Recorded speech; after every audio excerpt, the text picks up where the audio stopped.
right. So the Breonna Taylor verdict is in, and they've decided to indict one officer and release the rest, right? They only indicted the one officer, however, because of the chaotic, tense environment it's in. You know, Hankerson was like the worst officer there. He was already on the hot seat because of his actions. And so that was a very smart move on their part because they're gonna make it so that nothing really happens to Hankerson. So he's not gonna get uh, the punishment that he deserves. What he is going to get, though, what he has gotten was a blow, so to speak. And what's happened is an appeasement of the consciousness of people so that they're not going to riot and tear the city up. They're gonna drag this out through the law and through time, and then something is gonna happen where he's gonna get a slap on the wrist, and it's gonna be like, he gets 3 to 5 years for what he did in the line of duty. And this is how this is gonna play out. This is how this always plays out. And this is the issue. This is why, in fact, it has become so popular because there's this energy within our people where we see the injustice and we want to fight back about it. We want something to really be done. And so that's the appeal, but it's being gone about in the wrong way. This is not how, but this, we're not going to receive any type of appeasement with the way things currently are. And so it's unfortunate. It's really kind of the frustration and activation dealing with police brutality. It's too much. It's way too much. Consistently, they always get over. The only reason why this guy was indicted was because of this racially tense atmosphere that was created. Otherwise, he would have been released and nothing would have happened. So we'll see if their strategy and tactic work, because what they're really trying to do is save their city. They're really trying to save their city and trying to save the chaos that's gonna ensue. From if that would have ensued if they had just released all of them. And so what they've done is they made a fall guy for the situation. And so Hankerson is the fall guy. We'll see what happens.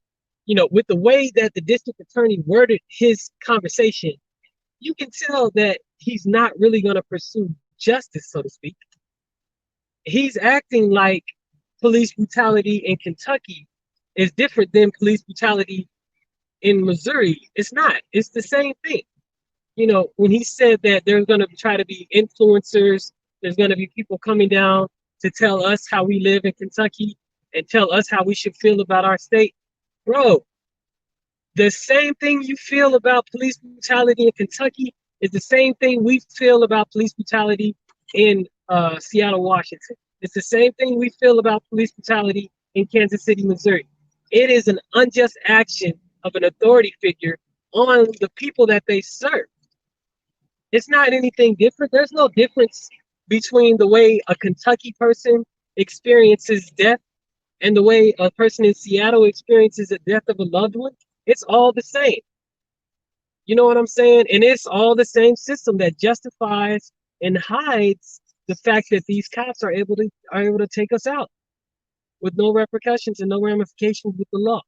And so that's what we have in this Breonna Taylor situation. And I'm not really one that has been following everything, and that's on me, and that's what I do.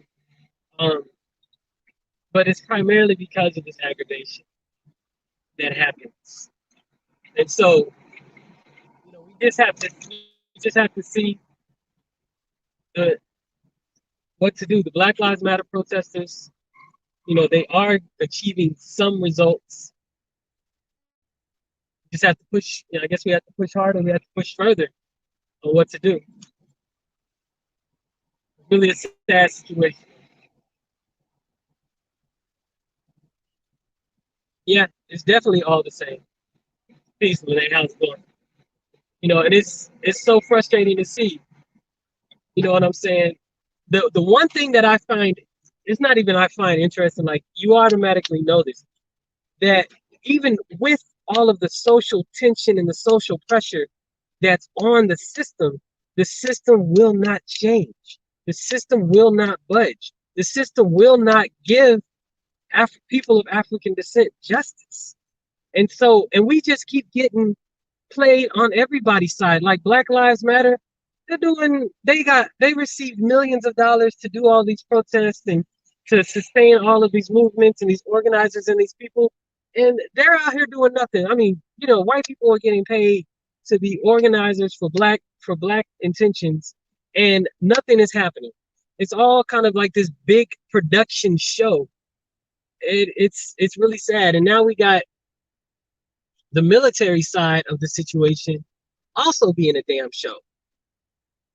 And oh man, and then I've been in conversations with people who told me that, you know, some of our leaders that we look to and that we trust are agents of the system, and not the obvious agents like Sharpton, but some other people that, you know, I thought was really down, but that had the conversation of being an agent on them. And so it's like, who do we, it's so interesting. This system is so slick, so intelligent, so tactful, that before we even know to make the first move, it's already made 35. You understand? They've already got it set up to where they know our moves, and they put things in place to counteract the move before we've even made it. So like with this whole militant situation that's going on now, like the FBI predicted back in 2016, 2017, this, the militaristic response to police brutality. They predicted this back in the day. They created this program called Iron Fist just to deal with militants that would rise up as a result of police brutality. And so it's not really far-fetched to say that they gave the community the INFACT organization in order to control the narrative of the black militancy that will arise. I mean, that's not a far-fetched statement to say, considering the shaky nature of INFACT and considering the governmental response that was already in play before it even came on the scene. So that's not a far-fetched theory to really have. But it really it really does make it sad. You know, Trump 2020, man, whatever, bro.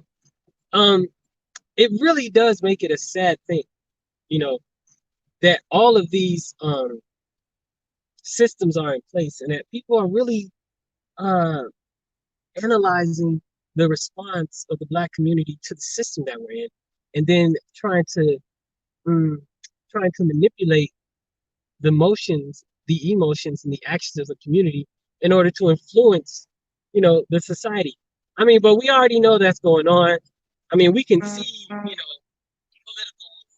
being made on the community by social influencers already in order to sway, the vote one way or the other. We know that Russia was involved in the United States elections in 2016. This big report done on 2017 talking about how Russian operatives created all these fake social media accounts in order to influence in order actually at that point to influence the elections at the time. In this period of time, it seems like they're trying to help garner social unrest to destabilize us, to destabilize this country. And that there's entities and there's agents out here trying to antagonize the people emotionally and racially to start and spark a fire. That's kind of what it seems like is happening right now. So, Breonna Taylor thing, it's really sad. I mean, it's good that they got an indictment, but nothing else is going to help it. Peace.